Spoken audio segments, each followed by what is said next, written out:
இன்றே டவுன்லோட் செய்து உங்கள் ஃபேவரட் ஷோக்களை என்ஜாய் பண்ணுங்க. மாப்ள, பாரதி என்ன வேணாலும் பேசுவா. இந்த கல்யாணத்தை தடுத்து நிறுத்துறதுக்காக அவ என்ன வேணாலும் பண்ணுவா. எனக்கு அவளை பத்தி கவலையே இல்ல. அவளை என்னால மாத்தவும் முடியாது. அதுக்கான அவசியமும் எனக்கு இல்ல. ஆனா எனக்கு உங்ககிட்ட ஒரு விஷயத்த கேட்கணும்.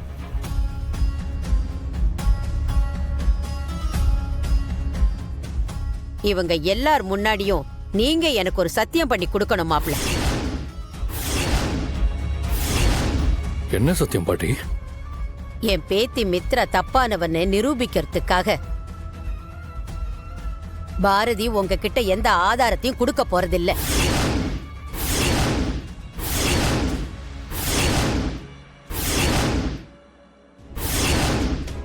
அப்படி பாரதி எந்த ஆதாரத்தையும் கொடுக்காத பட்சத்துல நீங்க எந்த விதமான தயக்கமும் இல்லாம மித்ரா கழுத்துல தாலிய கட்டணும்.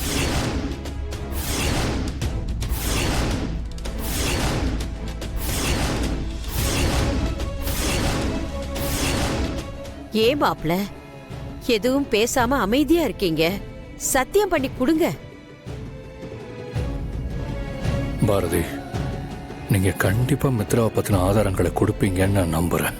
இந்த கல்யாணத்தை கண்டிப்பா நீங்க நடத்த விட மாட்டீங்கன்னு எனக்கு தெரியும். நீங்க தைரியமா இருங்க ஆதி. நான் இந்த கல்யாணத்தை கண்டிப்பா நடக்க விட மாட்டேன். மித்ரா யாருன்னு ப்ரூவ் பண்றேன்.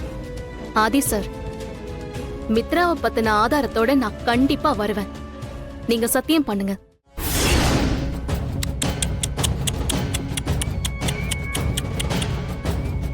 சார், சகுனம் ரொம்ப நல்லா இருக்கு. நீங்க தைரியமா சத்தியம் பண்ணுங்க.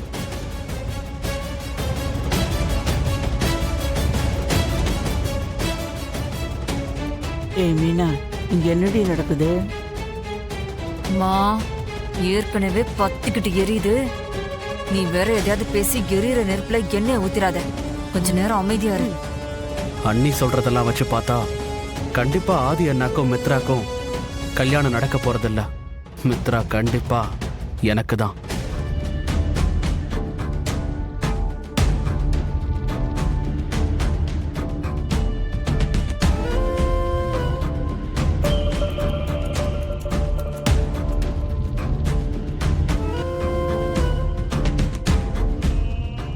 பாட்டி, பாரதி சொல்ற மாதிரி மித்ரா தப்பான பொண்ணுங்கிற ஆதாரத்தை பாரதி காட்டிட்டாங்கன்னா இந்த கல்யாணம் கண்டிப்பா நடக்காது.